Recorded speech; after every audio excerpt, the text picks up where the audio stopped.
भाई आज बेटा हम पढ़ेंगे एटम एंड मॉलिक्यूल का पार्ट नंबर 4। आइए देखिए, सुनिए भाई। भाई हमारे पास एक साइंटिस्ट है, इसका नाम है भाई एंटोइन एल लेवेजियर। भाई इसे हिंदी में बोलते हैं आर्थवा एल लवाइजियर। भाई ये बंदा क्या करता है, एक देता भाई है ना, थ्योरी देता है लॉ ऑफ केमिकल कॉम्बिनेशन की, रासायनिक संयोजन का नियम। देखते हैं रासायनिक संयोजन का नियम क्या होता है। सुनो, ये रासायनिक संयोजन का नियम देखने से पहले भाई हमें ये बताना चाहिए एटम क्या होता है। भाई एटम मींस एक ऐसा पार्टिकल, जैसे मान लो चीनी है, आपने चीनी को ऐसे आधा तोड़ा, बोल दो हाँ सर तोड़ दिया मैंने आधा, ये आधा मान लो ऐसा और ऐसा हो गया। अब इसे और तोड़ो, ये और छोटा होगा, और तोड़ो और छोटा होगा, और तोड़ो और छोटा होगा। एक टाइम ऐसा आएगा ये चीनी का कण और ज्यादा नहीं टूट पाएगा, और जब भाई साहब कोई पार्टिकल और ज्यादा नहीं टूट पाता तो उस पार्टिकल का नाम ही होता है एटम, जिसे आप और तोड़ नहीं सकते। अब समझते हैं भाई लॉ ऑफ केमिकल कॉम्बिनेशन क्या है। सबसे पहला लॉ भाई साहब, सबसे पहला लॉ आता है law of conservation of mass. ये इसी के दोनों पार्ट है, याद रखना भाई। तो आता है सबसे पहले law of conservation of mass, इसे बोलते हैं द्रव्यमान संरक्षण का नियम। देखते हैं क्या, सुनिए। इट स्टेट दैट ये कहता है मास कैन नाइदर बी क्रिएटेड, जो मास होता है ये कभी ना बनेगा, एंड नॉर बी डिस्ट्रॉयड, और ना कभी इसका अंत होता है इन अ केमिकल रिएक्शन। कभी भी किसी भी रासायनिक अभिक्रिया में ना कोई द्रव्यमान का सृजन होता है, सृजन मींस ना कभी कोई द्रव्यमान बनेगा और ना ही उसका क्या होगा, विनाश। भाई साहब पढ़ लेंगे आप, एग्जांपल देखो। जैसे मान लो भाई हमारे पास पानी का मॉलिक्यूल है, आपने इसे तोड़ा तो 2H2 और O2 में टूट गया, पर यही 2H2 और O2 को वापस जोड़ दो, वापस क्या बन जाएगा, पानी। इट मींस कभी भी कोई भी चीज ना खत्म नहीं होगी, वापस से क्या है, नहीं खत्म होगी, नहीं क्या होगी, बनेगी, है ना, ऐसा। आगे next, law of caution proportion, ये क्या बोलता है, इन अ केमिकल सब्सटेंस, एक दिए गए सब्सटेंस के अंदर द एलिमेंट आर, जो तत्व होता है, always present in a fixed ratio, हमेशा एक फिक्स्ड रेशो, मास के फिक्स्ड रेशो में प्रेजेंट होता है। एग्जांपल, अगर CO2 को आप देखेंगे तो प्रेजेंट होगा 12:32। देखो C का एटॉमिक मास क्या होता है 12, O का क्या होता है 16, कितनी बार है 2, तो इतना आंसर क्या हो गया 12:32। अगर तुम सोचो भाई मैं 12:30 बना दूं भाई CO2, तो कभी भी नहीं बन पाएगा, याद रखना।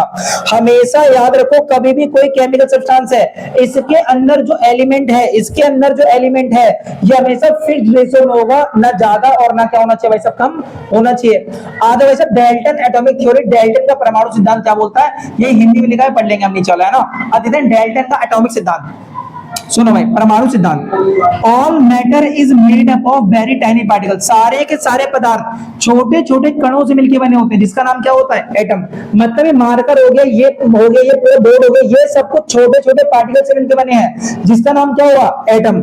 In it participate in chemical reaction, और यही क्या करता है, किसी भी रासायनिक अभिक्रिया में पार्टिसिपेट करता, भाग लेता है। आगे सेकंड में ध्यान देंगे आप, एटम आर इंडिविजुअल पार्टिकल, मतलब एटम को और तोड़ा जा नहीं सकता, which can not be created, ना बनेगा, and nor be destroyed, ना कभी खत्म होगा, in a chemical reaction, chemical reaction में ना कभी बनेगा और ना कभी इसका अंत भी होता है। अच्छा एक बात और सुनना, पेपर बोलेगा बताओ भाई डाल्टन का कौन सा postulate law of conservation of mass को छूता है, तो याद रखना भाई law of conservation of mass को जो टच कर रहा है, इन शॉर्ट इसके जैसा दिख रहा है, उसका नाम है सेकंड पोस्टुलेट। पेपर में आ सकता है, लिख के आएंगे आप। आगे थर्ड में सुनते हैं क्या है, एटम ऑफ सेम एलिमेंट। अगर भाई मान लो मेरे घर में ऑक्सीजन है, तुम्हारे घर में ऑक्सीजन है, जो सेम एलिमेंट होगा हमेशा इसका एटम सेम मास और सेम केमिकल प्रॉपर्टी रखता है, याद रखना। अगर एलिमेंट सेम है तो इसके मास और इसकी केमिकल प्रॉपर्टी भी क्या रहेगी, सेम।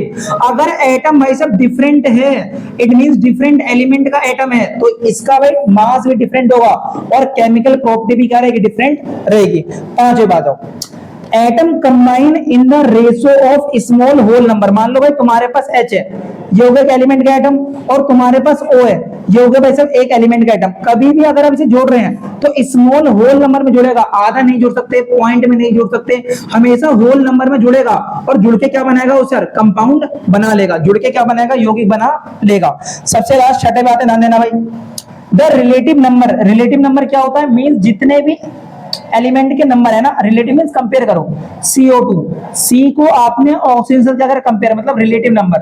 जो रिलेटिव नंबर रहता है एंड काइंड्स ऑफ एटम, जो एटम है हमेशा कांस्टेंट रहेंगे in a given compound, it means ये चीज। और यहां पर भाई साहब लॉ ऑफ कांस्टेंट प्रोपोर्शन, ये दोनों पोस्टुलेट सेम है। पेपर में आएगा कौन सा postulate law of constant proportion जैसा है, तो आप बताएंगे भाई साहब ये छठा वाला लॉ ऑफ कांस्टेंट प्रोपोर्शन को बताता है, जिसके अंदर रिलेटिव नंबर, जो रिलेटिव नंबर रहेगा, इट मींस अगर ये एक है ये दो रहना चाहिए। एंड काइंड्स ऑफ एटम के लिए, अलग अलग एटम के लिए ये कांस्टेंट रहेगा, हमेशा फिक्स्ड मास में ही कंपाउंड बनता है, फिक्स्ड रेशो में कंपाउंड बनता है। ये भाई डाल्टन एटॉमिक थ्योरी हमने पढ़ ली, और यहाँ पे भाई साहब पढ़ ले लॉ ऑफ केमिकल कॉम्बिनेशन। आगे नेक्स्ट पार्ट में और ज्यादा इस चैप्टर को हम आगे बढ़ाएंगे। थैंक यू बेटे। आज हम पढ़ेंगे भाई नया चीज, ध्यान देंगे आप, सुनिए भाई साहब फैक्ट देखते हैं, ध्यान देंगे आप, सुनिए। एटॉमिक रेडियस को भाई साहब अगर मेजर करना है, मापना है, तो किसमें मापोगे पेपर में आएगा, तो बेटा आंसर आता है नैनोमीटर। नैनोमीटर मींस 10⁻⁹ मीटर, याद रखना।